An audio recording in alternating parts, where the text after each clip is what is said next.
Hello, അസ്സലാമു അലൈക്കും. ഇന്ന് ഞാനൊരു ബ്രേക്ക്ഫാസ്റ്റ് റെസിപ്പിയാണ് കൊണ്ടുവന്നിട്ടുള്ളത്. നല്ല ടേസ്റ്റി ആയിട്ടുള്ള എന്നാൽ പെട്ടെന്ന് ഉണ്ടാക്കാൻ പറ്റുന്ന ഒരു റെസിപ്പിയാണ്. നമുക്ക് കയ്യിൽ അരിപ്പൊടി ഉണ്ടെങ്കിൽ വളരെ പെട്ടെന്ന് ഉണ്ടാക്കിയെടുക്കാൻ പറ്റും. കുട്ടികൾക്ക് കൊടുക്കാൻ നല്ല ഹെൽത്തി ആയിട്ടുള്ള ഒരു ബ്രേക്ക്ഫാസ്റ്റ് ആണ്. അപ്പൊ നമുക്കിനി വീഡിയോയിലോട്ട് പോവാം. അതിന് മുമ്പായിട്ട് ചാനൽ ആരെങ്കിലും സബ്സ്ക്രൈബ് ചെയ്യാത്തവരുണ്ടെങ്കിൽ ഒന്ന് സബ്സ്ക്രൈബ് ചെയ്യുക. എന്നിട്ട് തൊട്ടടുത്തുള്ള ബെല്ലൂടെ ഒന്ന് ക്ലിക്ക് ചെയ്യുക. എന്നിട്ട് അതിൽ ഓൾ എന്നുള്ള ഓപ്ഷൻ ക്ലിക്ക് ചെയ്താൽ മാത്രമേ ഇതുപോലത്തെ വീഡിയോസ് ഞാൻ ഇടുമ്പോൾ തന്നെ നിങ്ങൾക്ക് കിട്ടുള്ളൂ. അപ്പൊ ആദ്യം തന്നെ ഞാനൊരു ബൗളിൽ 1 കപ്പ് അരിപ്പൊടി ചേർക്കുന്നുണ്ട്. ഇടിയപ്പത്തിനും നൈസ് പത്തിരിക്കൊക്കെ എടുക്കുന്ന പൊടി തന്നെയാണ്. അത് വറുത്തതോ വറുക്കാത്തതോ കുഴപ്പമില്ല. അതേപോലെ തന്നെ ഒരു 1/2 കപ്പ് റവയും കൂടി ഞാൻ ചേർത്തിട്ടുണ്ട്. ഇനി ഇതിന്റെ കൂടെ 1 ടീസ്പൂൺ പഞ്ചസാര ചേർത്ത് കൊടുക്കുന്നുണ്ട്. ആവശ്യത്തിന് ഉപ്പും കൂടെ ചേർത്ത് കൊടുക്കുക. അതേപോലെ തന്നെ 1 ടീസ്പൂൺ ചെറിയ ജീരകം ചേർത്ത് കൊടുക്കുന്നുണ്ട്. ഇനി നന്നായിട്ട് നമുക്കൊന്ന് മിക്സ് ചെയ്തെടുക്കാം. റവയും അരിപ്പൊടിയും എല്ലാം കൂടെ ഒന്ന് നന്നായിട്ട് മിക്സ് ആയി കിട്ടാൻ വേണ്ടിയിട്ടാണ്. ഇനി നമ്മൾ ഇതിനകത്തോട്ട് 1 പിടി ക്യാരറ്റ് ഗ്രേറ്റ് ചെയ്ത് ചേർക്കുന്നുണ്ട്. വെജിറ്റബിൾസ് ഒക്കെ നിങ്ങൾക്ക് കൂട്ടുകയും കുറയ്ക്കുകയും ഒക്കെ ചെയ്യാം. ഇഷ്ടമുള്ളതും ചേർക്കാം. പിന്നെ കുറച്ച് കറിവേപ്പില ചേർത്തിട്ടുണ്ട്. കറിവേപ്പിലേന്റെ കൂടെ തന്നെ മല്ലിയില ഉണ്ടെങ്കിൽ നല്ല ടേസ്റ്റ് ആയിരിക്കും. അതേപോലെ ഒരു കുഞ്ഞു തക്കാളി ചേർത്തിട്ടുണ്ട്. കൂടെ തന്നെ ഒരു ചെറിയ സവാളയാണ്. വലുതാണെങ്കിൽ പകുതി എടുത്താൽ മതി. ഇതിന്റെ കൂടെ കുട്ടികൾക്ക് ഇഷ്ടമുള്ള വെജിറ്റബിൾസ് ഒക്കെ ചേർത്ത് കൊടുക്കാം. ഞാൻ പിന്നെ 1 ടീസ്പൂൺ ഇഞ്ചി ചെറുതായിട്ട് കട്ട് ചെയ്തതും കൂടെ ചേർത്തിട്ടുണ്ട്. കൂടെ ഒരു 1/2 കപ്പ് തൈര് ചേർത്ത് കൊടുക്കുക. ഒരുപാട് പുളിയുള്ള തൈര് ചേർത്ത് കൊടുക്കരുത്. അപ്പൊ 1/2 കപ്പ് തൈരും കൂടി ചേർത്തിട്ട് ഇനി ഇതെല്ലാം കൂടി ഒന്ന് നന്നായിട്ടൊന്ന് മിക്സ് ചെയ്തെടുക്കുക.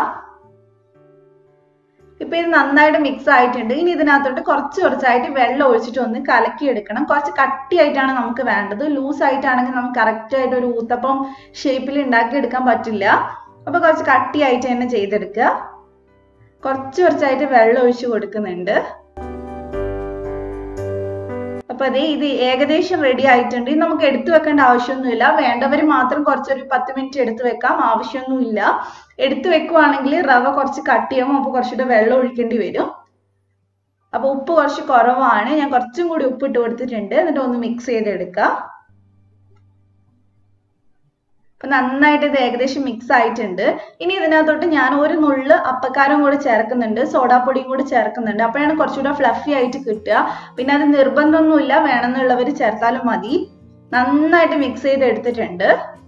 അപ്പൊ ഇതാണ് നമ്മുടെ ബാറ്റർ. ഇത്രയും കട്ടിയിൽ വേണം, എന്നാലേ കറക്റ്റ് ആവുള്ളൂ. അപ്പൊ ഇത്രയും ചെയ്തെടുത്താൽ മതി. ഇനി നമുക്ക് ഡയറക്റ്റ് ആയിട്ട് ഉണ്ടാക്കി എടുക്കാവുന്നതേ ഉള്ളൂ. വളരെ പെട്ടെന്ന് ഇതെല്ലാം മിക്സ് ചെയ്യുകയാണെങ്കിൽ നമുക്ക് പെട്ടെന്ന് തന്നെ റെഡിയാക്കി എടുക്കാൻ പറ്റും. ഇനി ഇത് ചുട്ടെടുക്കാനായിട്ട് ഞാൻ ഫ്രൈ പാൻ വെച്ചിട്ടുണ്ട്. അതിനകത്തോട്ട് കുറച്ച് ഓയിലോ വെളിച്ചെണ്ണ എന്താണെന്ന് വെച്ചാൽ ഒഴിച്ചു കൊടുക്കുക.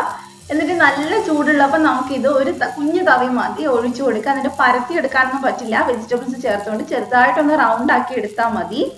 ഒരു വലിയ തവി തന്നെ ഒഴിച്ചു കൊടുക്കുക. അതിനുശേഷം ഇത് നമുക്ക് അടച്ചു വെച്ച് ഒന്ന് വേവിച്ചെടുക്കാം. അത് നമ്മൾ എത്ര കട്ടിയാണോ ഒഴിച്ചത് അതിനനുസരിച്ചാണ് സമയം എടുക്കുക. അത് കഴിയുമ്പോൾ ഒന്ന് തിരിച്ചിട്ട് കൊടുക്കുക. അപ്പൊ വീണ്ടും ഒന്ന് 2 മിനിറ്റ് ഒന്ന് അടച്ചു വെച്ച് വേവിക്കാം. വളരെ സിമ്പിൾ ആണ്. നമുക്ക് എളുപ്പത്തിൽ ഉണ്ടാക്കാവുന്നതേ ഉള്ളൂ. അപ്പൊ ഇതേ നമ്മുടെ ആദ്യത്തെ ഊത്തപ്പം റെഡി ആയിട്ടുണ്ട്. ഇതിന്റെ കൂടെ ഞാൻ ഉണ്ടാക്കിയിട്ടുള്ളത് ജസ്റ്റ് തേങ്ങ മാത്രമാണ്. ഫ്രഷ് ആയിട്ട് ചിരണ്ടി എടുത്തിട്ടുള്ള തേങ്ങ നല്ല അടിപൊളിയാണ് ഇതിന്റെ കൂടെ കഴിക്കാനായിട്ട്. പിന്നെ ചമ്മന്തി ഒക്കെ വേണമെന്നുള്ളവർക്ക് ചമ്മന്തി വെച്ചിട്ടും കഴിക്കാം.